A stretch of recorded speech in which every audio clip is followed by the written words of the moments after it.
Hello नमस्कार दोस्तों। आज हम बात करेंगे ट्राइडेंट स्टॉक के रिजल्ट के बारे में, क्योंकि स्टॉक का रिजल्ट आ चुका है और अब स्टॉक के रिजल्ट आने के बाद स्टॉक का ट्रेंड कौन सा रहेगा उसकी हम यहाँ पर चर्चा करेंगे। साथ ही पिछले क्वार्टर का रिजल्ट क्या है वो भी हम यहाँ पर डिस्कस करेंगे। तो यहाँ पर अगर आप देखेंगे तो मनी कंट्रोल की वेबसाइट पर हमने यहाँ पर स्टॉक के रिजल्ट को यहाँ पर सर्च करके रखा है और यहाँ पर मार्च 2024, दिसंबर 2023, सितंबर और जून और मार्च 2023 तक का रिजल्ट यहाँ पर जो है इन्होंने अनाउंसमेंट करके रखे हुए। तो यहाँ पर अगर आप देखेंगे तो इस बार जो क्वार्टर की जो रिजल्ट है उसमें अगर आप देखेंगे तो यहाँ पर आपको एक चीज नजर आएगी। तो यहाँ पर आपको एक चीज का ध्यान रखना है कि ये मार्च वाला सेक्शन है, ये दिसंबर का सेक्शन है, ये सितंबर का। तो यहाँ पे नेट सेल्स कितनी हुई है तो यहाँ पर देख सकते हैं पिछले दिसंबर क्वार्टर में अगर आप देखेंगे तो 1823 करोड़ की थी और मार्च क्वार्टर में देखेंगे तो 1562 करोड़ की थी, जो अब बढ़ करके हो चुकी दोनों ही इस वाले क्वार्टर में। तो यहाँ पर 1680 करोड़ की बढ़ती हुई नजर आई और दिसंबर क्वार्टर से देखेंगे तो मार्च के क्वार्टर की सेल्स कम हुई है। टोटल इनकम की बात करते तो यहाँ पर आप देख सकते हैं 1679 करोड़ की हुई है। अब हम चलते थोड़ा सा नीचे और यहाँ पर इनके जो एक्सपेंसेस है उसके बारे में यहाँ पर डिटेल में दे रखा है, तो आप चाहे तो पूरा डिटेल देख सकते हैं। तो इनका जो रॉ मटेरियल था उसमें इन्होंने थोड़ा सा डिक्रीज किया है, 958 करोड़ का था जो घट करके 856 करोड़ का। तो ये रॉ मटेरियल की जो प्राइस होती है ये डिपेंड करती है कि स्टॉक में आपने रॉ मटेरियल कहाँ से परचेज किया। ये डिपेंड करता है हमारी कंट्री के अंदर से डिपेंड किया परचेज किया या बाहर से। उसके बाद में यहाँ पर और भी पॉइंट्स हैं जो कि आपको देखना होगा। पावर, फ्यूल हो गया, एम्प्लॉय कॉस्ट हो गई, स्टॉक्स हो गया, ट्रेड गुड्स हो गया। तो ये सारी अगर आप देखेंगे तो यहाँ पे एम्प्लॉय की जो कॉस्ट है वो थोड़ी सी बढ़कर के बढ़ी हुई है, 227 से 231 करोड़ की, जो कि 3 से 4 करोड़ बढ़ती हुई नजर आई। अब हम चलते हैं थोड़ा सा और नीचे की तरफ और यहाँ पर देखेंगे तो यहाँ पर इन्होंने लिखा है प्रॉफिट बिफोर टैक्स और यहाँ पर देखेंगे आफ्टर टैक्स ऑर्डिनरी एक्टिविटी और नेट प्रॉफिट जो हुआ वो यहाँ पर आपको इस सेक्शन में मिलेगा। तो यहाँ पर देखिएगा 127 करोड़ का क्वार्टर का प्रॉफिट था, फिर घट करके 107 करोड़ हुआ और फिर घट करके 64 करोड़ हो चुका।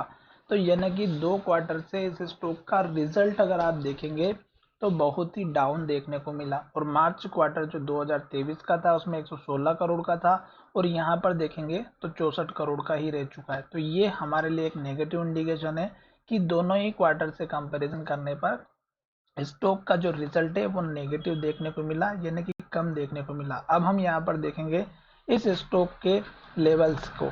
तो यहाँ पर अगर आप देखेंगे तो स्टॉक हमारा यहाँ पर जो पुराने लेवल्स है उनके साथ साथ ट्रेड करते हुए नजर आ रहा है। तो यहाँ पर इस कैंडल का हाई जो यहाँ पर हमें टारगेट मिला था, फिर इस कैंडल का हाई जो कि हमें यहाँ पे 2 बार टारगेट मिला और यहाँ पर टारगेट मिला, फिर नीचे के लेवल से देखेंगे तो यहाँ पर एक टारगेट मिला और अभी स्टॉक हमारा इन दोनों हाई के पास स्टॉक सपोर्ट लेता हुआ नजर आ सकता है।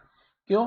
क्योंकि एक तो स्टॉक में लास्ट ट्रेडिंग सेशन की बात करते हैं तो स्टॉक अपने हाई लेवल के पास में चल रहा है जो कि यहाँ पर लेवल था और स्टॉक में अब यहीं से गिरावट होती हुई नजर आती हुई दिखाई देगी। अब यहाँ पर अगर आप देखेंगे तो इस कैंडल का हाई जहां पर स्टॉक ने हाई बनाया था यहीं पर स्टॉक ने पहले सपोर्ट लिया था और स्टॉक ने भी अभी हमारा यहीं पर हाई बनाया है। तो इस कैंडल का हाई अगर आप देखेंगे तो 40 रुपये 80 पैसा है और इस कैंडल का लो देखेंगे तो 40 रुपये 80 पैसा है। तो एग्जैक्ट जो पुराना वाला लेवल था स्टॉक का सपोर्ट वाला, वहीं से स्टॉक ने सपोर्ट लिया और वहीं से स्टॉक ने रेड कैंडल बनाए और अब स्टॉक में जो स्टॉक का रिजल्ट है वो भी थोड़ा सा नेगेटिव है, तो स्टॉक नीचे जाता हुआ नजर आ सकता है। साथ ही स्टॉक हाई लेवल का ब्रेकआउट करता है तो ऊपर की तरफ जरूर जाएगा। तो पहला टारगेट आपको लेकर के चलना है 42 रुपए का। उसके बाद का टारगेट अगर आप देखेंगे तो मैंने यहाँ पे ऑलरेडी बना करके रखा हुआ है जो यहाँ पर हमारा 43.75 का है, फिर आपका टारगेट रहेगा 46 का और फिर आपका टारगेट रहेगा 48 का। स्टॉप लॉस सपोर्ट लेवल की बात करते तो जो लास्ट का लो है यह आपका स्टॉप लॉस लेकर के चलना है जो यहाँ पर इस कैंडल का हेमर कैंडल के माध्यम से बना हुआ है 38.25 का। तो 38 का स्टॉप लॉस सपोर्ट लेवल लेकर के चलिएगा क्योंकि स्टॉक ने हाई बना करके यहाँ पर लो बनाया और यही लास्ट का लो है। तो इस लो के ऊपर लो बनाया तो ये लो हमारा स्टॉप लॉस का काम करेगा शॉर्ट टर्म हो या लॉन्ग टर्म के लिए।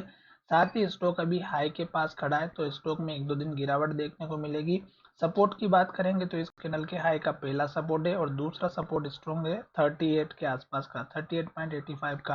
तो ये स्टॉक का सपोर्ट लेवल बनना चाहिए। स्टॉक अभी अप ट्रेंड को इंडिकेशन दे रहा है, तो स्टॉक अप ट्रेंड को फॉलो करेगा तो इस लो को नहीं तोड़ेगा और स्टॉक इसके ऊपर लो बना करके फिर से इस लेवल को ब्रेकआउट करके ऊपर की तरफ जाएगा। टारगेट हमने ऑलरेडी बता दिया है। स्टॉक में जो रिजल्ट है वो थोड़ा सा नेगेटिव देखने को मिला, जिसकी वजह से इस स्टॉक में गिरावट आ सकती है। तो आपको लास्ट के लो का स्टॉप लॉस या सपोर्ट लेवल लेकर के चलना चाहिए। धन्यवाद, मिलेंगे नए वीडियो में।